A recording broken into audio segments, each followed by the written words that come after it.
Too jazzy. What's up, guys? How y'all doing? Cosmic Curry here, rolling out my T100 LT Tier 10 Soviet light tank on Rasaini, and this is a fantastic tech tree to go up. You get to experience a whole bunch of really fantastic machines, such as the T54 Lightweight and the LTTB. T54 Lightweight was a dream, in my personal opinion. I got my Gold Mastery my very first game in that tank on Fisherman's Bay. 5k damage, 4k assist, I think it was. Yeah, it was a dream of a tank. I really enjoyed. I didn't record, which I do try to record as much as possible. But even when I don't record, it's kind of cool because I feel like I'm a bit like I'm playing undercover. There's no recorded evidence, and I get to fire premium shells. not non-stop. It's just, you know, I'm kind of. Yeah. That kind of, yeah. There's no recorded evidence, so I can fire premium shells, get a nice bit of assisted damage on this Warfing Tracker. Plan works out perfectly. I request fire on him, and in comes the artillery shell, and I get 2100 assisted damage, which is fantastic for the first, you know, minute of the game. I do try to signal good shot, but I kind of muck it up here. The controller's a bit iffy, etc, etc. This tank is great. I love this tank. It has fantastic camo values. It has very short, very narrow. You know, when you look at it from the side, it's very well armored for a light tank. The front also, because of its low profile, you know, people tend to shoot down upon you, and a lot of times the shells will come in at an extreme angle and kind of bounce off you as a result. I remember coming across this tank when it was first released on the enemy team on the Reds, and I just kept on bouncing off the thing, you know, and I was shooting it in its side, and what the hell is this thing, you know? And but I do like it. It's a great tank for a combination of active and passive scouting. You know, you can do both in the thing very well. The gun isn't that fantastic. It's not a sniping gun. I mean, most of the guns on the tier 10 light tanks aren't that fantastic. I think the German light tank has the best accuracy. I have all of them. I have the German, the French, the Soviet. I don't have the Chinese light tank. That's one I don't have, and I haven't shown that much care or love or affection to the Chinese tech tree. Currently, I'm just trying to provide situational awareness for my team on this side, on this flank. Basically, you'll see the Reds. Basically, it's polar opposite with the Reds when you compare the two flanks. In the south, in the castle area, they seem to be brawling like big time, the Reds versus the Greens. But on this side, the Reds are behaving exactly how I want them to, which is they're sporadic, they're spread out, a lot of solo tanks.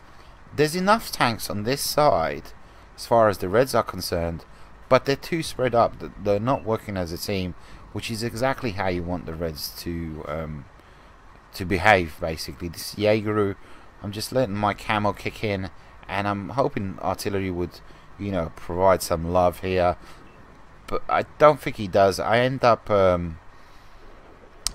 I do get lit up, and I end up tracking the Jaegeru in order to get some assisted damage that way, which is, you know, which is a good plan B, so to speak. When you can't pen something, at least get the assisted damage. You at least track them, and you'll get the assisted damage. You get silver for that. You get XP for that. Why not? And you know, and it's a tier 10. It's a Jaegeru. There you go. I track him, and I think it's 400 odd. Yeah, there we go. And now we're switching modes. We're changing modes. We're gonna be playing a bit more aggressive.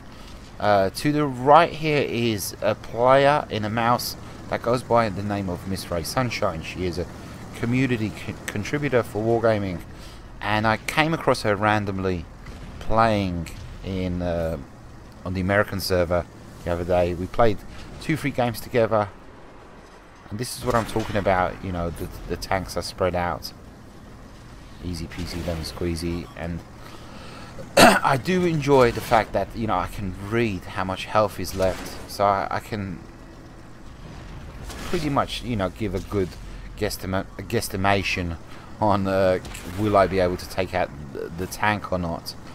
And you can see I'm just reading how much health they have. Yeah, and like I said, the mouse, there you go, Miss Ray Sunshine. We do work very well together towards the end stages of this battle. She did send me a GG after the game, even though I didn't even notice that it was her playing in that mouse, because that's how stupidly, idiotically focused I am when it comes to playing World of Tanks in battles such as this, butt clenching battles where, you know, the house could catch fire and I wouldn't notice, basically, because I'm just focused on the game. So she sent me a GG. I said, you was in the game? And she said, yeah, I was in the mouse. You kidding me? We were working together for like 10 minutes and I didn't even notice. I'm so sorry. But anyhow, again, I'm just reading the hit points, and I'm picking my next victim, an E5 on 195 health. The question is, you know, is he facing me? Is he looking away? You know, I have to, if I want to take him out, I have to pen him. So here I was trying to do like a bluff, where I was trying to shake off my sixth sense. So there you go, I switched to compass because I'm planning to pounce on the E5 from the rear. And here I'm kind of pushing forward till I lose my sixth sense. And I don't manage to lose my sixth sense. If he was kind of looking at his map, he would have noticed that, you know, I'm making my way round to his rear. But perhaps he was preoccupied with, you know, the other tanks. There you go, he took somebody out. So his concentration was focused elsewhere, which is a plus for me because, you know, I get to take him out. Here we go, absolutely. The light tanks, I don't get a lot of damage in this game, but I do get a lot of kills. And, you know, what can I say? The light tanks are most lethal when they're left alive towards the end stages of the game. But it's, you know, it's a tough thing to do, to make it to the end stages of the game when the amount of hit points that you have. And here I sort of do it like a bluff. I kind of screw up here because I thought I was playing in the medium, and I thought I had 390 alpha, and I was going to take out the T-54 with one shot. But and when I get 280 or the alpha into him, I say to myself, oh, I don't have 390 alpha. I'm not in a medium, even though this tank is kind of acting like a medium tank. E70, really? E75 on a lot of hit points, but he has to face me, and he has to face the mouse. So I'm willing to make the sacrifice as far as my hit points are concerned, because as soon as I get in close to him, you know, I'm going to do the Ring of Death. I'm going to use my handbrake. The bushes kind of mess me up here, and he almost kind of pounces on me with his turrets. But yeah, I got him. Oh, the cat. Hello. You hear the cat? Yeah. Now the problem here is what to go for first. The artillery just fired. The French medium is capping, so I need to move. I've got a lot of work on my hands. The mouse isn't going to make it because, you know, the mouse has mouse speed. So I need to take out the artillery and make it back to our base. Take out both these guys. Get my Radley waters good to go. I take a look around the corner. There's no artillery. So screw it. Let's go take out the French medium. But as soon as I turn the corner, artillery does show up. He is where I predicted he was. You know, where that shell came from. But as of lately, there's been a number of times, I don't know about you guys, where I have lost due to cappers, you know, those sneaky cappers on the red team who have counted on the fact that I was preoccupied with playing the game properly. I forgot about them. They were joined maybe by a second capper, and they win the game. They end up winning the game, and they take away valuable silver from me and my team. They take away valuable XP from me and my team. So I said, no, this is not going to happen, you know. Even though, you know, it's still another 2 minutes. Yeah, I just wanted to make sure. So I knew I was going to take out the AMX-30 and not even be spotted. Good to go. And there we go.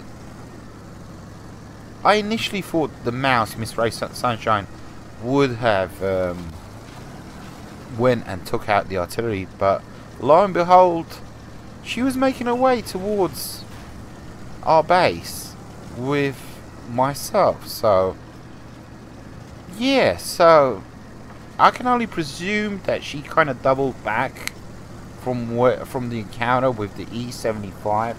So most definitely the mouse is not the artillery is not up in the north. You know, it's, if the artillery has not moved,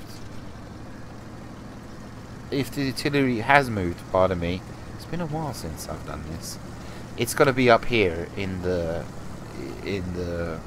castle area.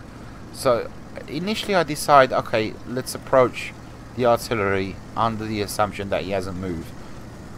Let's approach from a different direction, kind of like a bluff, and take it from there basically.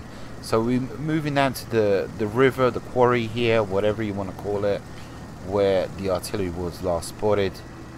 And we're going to turn off the cruise control and approach this corner carefully, cautiously, because I don't want to get shotgunned.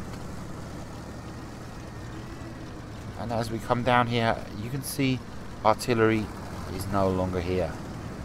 So artillery has moved on. So Artie cannot be in the north because that's where the mouse was. The mouse was going back and forth. He took out the E75 and then she kind of pulled back to help me, assist me with the base. So most definitely Artie should be, and we have 2.5 minutes to find it. And don't forget, it's a Radley Waters because I'm on 7 kills. Somewhere in this, in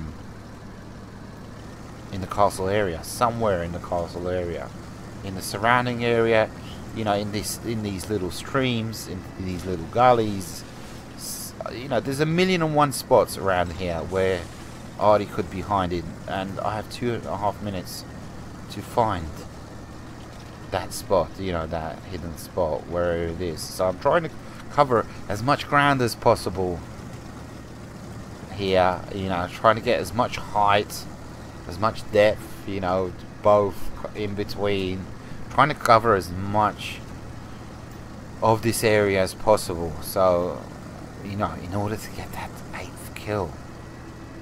Low damage. I've only got 12 pens. It's not a high damage game, but like I said, you know, in this game I was trying to play this tank properly. I believe I did so, my personal humble opinion. But having no luck with finding Artie. Where is Artie? Somebody is on mic talking. I didn't have time to stop and, you know, turn up the volume because I have everybody muted all the time, pretty much, you know, 90% of the time. I only had, you know, a minute to go, so I didn't have time to stop, go into options, blah blah blah, and waste 10-15 seconds.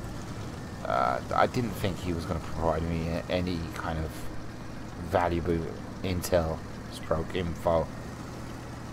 He was pinging the map, so I was like, okay, what the hey.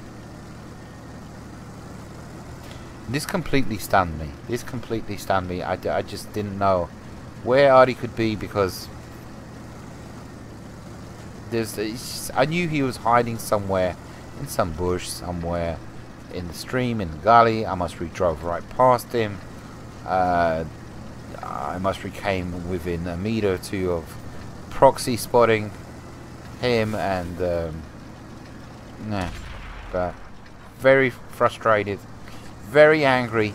I knew it was a victory 100%, but it's a shame the victory was tainted by the fact that I couldn't get a Radley Waters. I got a Devastator. The Devastator 100% does not have that same je ne sais quoi as a Radley Waters. The Radley Waters is the sought after medal. The Devastator is not. You know, 7, I don't know, it's not the same as 8. I've got quite a few 9 kill games You know, 9 kill games are not the same as a 10 kill game. I don't know. The odd numbers, they just, me personally, they don't do it for me. There you go, Miss Ray Sunshine. Go check her out. She has a YouTube channel. She doesn't do any commentary. She's a very accomplished light player. She loves her light tanks. Community contributor. Luckily for us, or unluckily for us, we can go into replays and we can see exactly where did Artie go. Where did Artie go? Where did that friggin' Artie go? And there's Artie. And yeah, there you go. Here's the moment where you can see where I am, the yellow blip, and I'm about to come into contact with the French medium, and Artie did head north. He did go north. There's a moment when he passes round the hill here where he just misses the mouse by a fraction of a second. And yeah, say it with me. Coulda, shoulda, woulda. Coulda, shoulda, woulda. You could have done this. You should have done that. Woulda. Yeah, what can I say? A lesson learned. I'm 4 years in and I'm still learning lessons. I'm still making mistakes. I'm still learning from them. You know, I should have tried to cover the entire map. I stubbornly refuse to admit that, you know, there's no way he was in the north, and he was in the north. Take it easy, guys. Adios, muchachos.